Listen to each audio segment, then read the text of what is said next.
যারা 1 মাসের মধ্যে সরকার পরিবর্তন, হাসিনার বিদায়, বিপ্লব, গণঅভ্যুত্থান ঘটিয়েছে, এই 1 মাসের ঘটনা কিন্তু বাংলাদেশে একটা আছে, একটা গোষ্ঠী আছে যারা অতীত এমনকি ভবিষ্যৎটা তারা দেখতে পায়, অতীত মানে এটা নিতে চায় না, মানে অতীতে কিছু ছিল এই জিনিসটা তারা অ্যাকসেপ্ট করতে চায় না। 1 মাসে সবকিছু তারা সংগঠিত। যেমন কি সরকারের প্রধান যে ব্যক্তি, তিনিও ডক্টর মোহাম্মদ ইউনূস অত্যন্ত পাণ্ডিত্যপূর্ণ ব্যক্তিত্ব, তার কর্মক্ষেত্রে সফল, কিন্তু তিনিও অতীতটা দেখতে পারেন না। একজন তো এই সরকারের বিরুদ্ধে বলে ফেললো 53 বছরে রাজনীতিবিদরা কি করেছে। সুশ্রী একজন নারী, আমি তাকে পরিবেশ আন্দোলনের সফল ব্যক্তি হিসেবে মনে করি, কিন্তু রাজনীতির ক্ষেত্রে তিনি কতটা কাজ করতেন জানি না, বলেই ফেললেন। ঠিক তেমনি ছাত্রদের সরকার, ছাত্ররাই তাকে বসিয়েছে। এই যে 1 মাসের ঘটনা, সেটি আমাদের ডক্টর মোহাম্মদ ইউনূস অতীতে আর জাননি, 1 মাসের মধ্যে আটকে গেছে। এমনকি 1 মাসের একজন ব্যক্তিকে খুঁজে বের করে নিয়ে সঙ্গে করে আমেরিকায় গিয়ে আমেরিকার সাবেক প্রেসিডেন্ট ক্লিন্টনের সঙ্গে পরিচয় করিয়ে দিলেন। তিনি হচ্ছে মাস্টার মাইন্ড। অর্থাৎ এই ছেলেটি 1 মাসের ভিতরে সবকিছু উদ্ধার করেছে, সবকিছু সফল করেছে, মানে এমনকি হাসিনারও দাঁড়িয়েছে। তা আমার কাছে মাঝে মাঝে মনে হয়, যখন বসে থাকি, একা একা থাকি, কথা বলি, নিজের সঙ্গে নিজে কথা বলি, তখন আমি ভাবি ডক্টর মোহাম্মদ 1 মাসের মধ্যে এরকম একটা সফল আন্দোলনের মাস্টার মাইন্ড খুঁজে পেলেন, তাহলে 6 মাস লাগছে কেন জিনিসপত্রের দাম? 6 মাস কেন লাগছে? এখন 6 মাস তো পেরিয়ে গেছে। আইন শৃঙ্খলা পরিস্থিতি উন্নতি, মাস্টার মাইন্ড তো এক একটা বের করতে পারে। খাদ্যের মাস্টার মাইন্ড, আইন শৃঙ্খলার মাস্টার মাইন্ড, বাণিজ্যের মাস্টার মাইন্ড বের করতে পারতো না। ডক্টর মোহাম্মদ ইউনূস বিরাট একটা পণ্ডিত, বিখ্যাত ব্যক্তি, সারা পৃথিবী যাকে চিনে। আর তিনি এদেরকে সঙ্গে করে নিয়ে বিদেশে গিয়ে বলতেন তিনি হচ্ছেন খাদ্যের মাস্টার মাইন্ড, 1 মাসের মধ্যে জিনিসপত্র দাম কমাই গেছে। সবকিছুর একটা সুস্থতা আছে, শয়তানিরও একটা সুস্থতা আছে।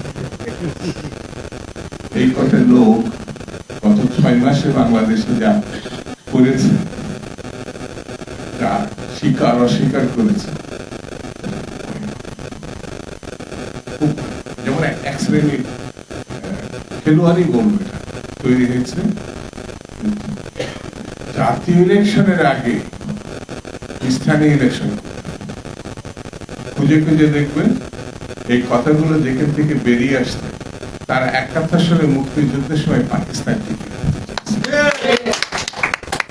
যারা 2-3% বেশি মানে ভোট তাদের নাই।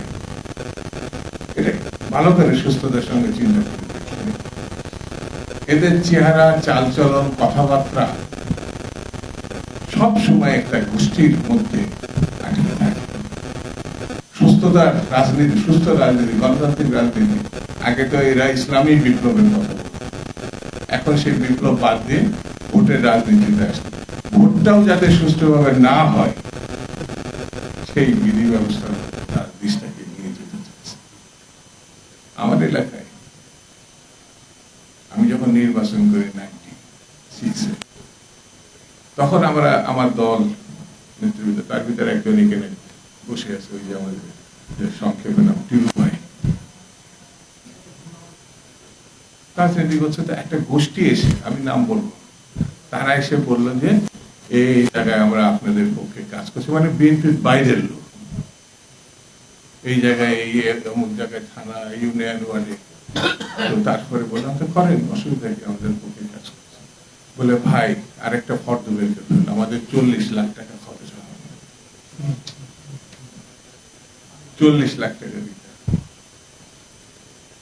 বললাম এই 40 লাখ টাকা, আমার ইলেকশনই বাজেট তো 12 লাখ টাকা, আমার এলাকা, কারণ আমার থেকে যে টাকা এটা লাগেই নাই, আমার এলাকার ইউনিয়ন ওয়ার্ড, এমনকি আপনাদের কাছে আজকে বলি বিএনপির পক্ষে ঘরের গৃহবধূরা পর্যন্ত তাদের জমানো টাকা খরচ করেছে। ঠিক 96 যখন বিএনপিকে হারিয়ে দেওয়া হলো পরিকল্পিতভাবে, সব থেকে বড় বিরোধী দল 96, সেই গোষ্ঠী এখন আবার তৎপর, যারা টাকা ছাড়া কিছু বলে।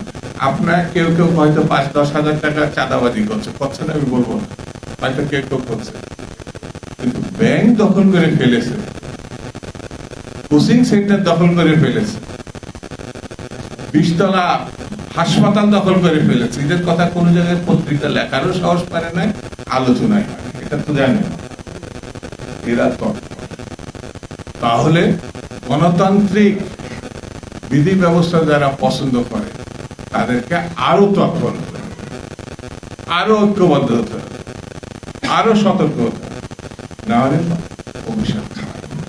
খারাপ এই কারণে বলছি, ক্ষমতার চেয়ারে যারা একবার বসে সহজে এটা ছাড়তে চায়, তারা বুঝতেও চায় না এটা তাদের কাজ না। যেমন রাজনীতিবিদরা এনজয় করতে যায় না, তারা সাধারণ মানুষের কাছে।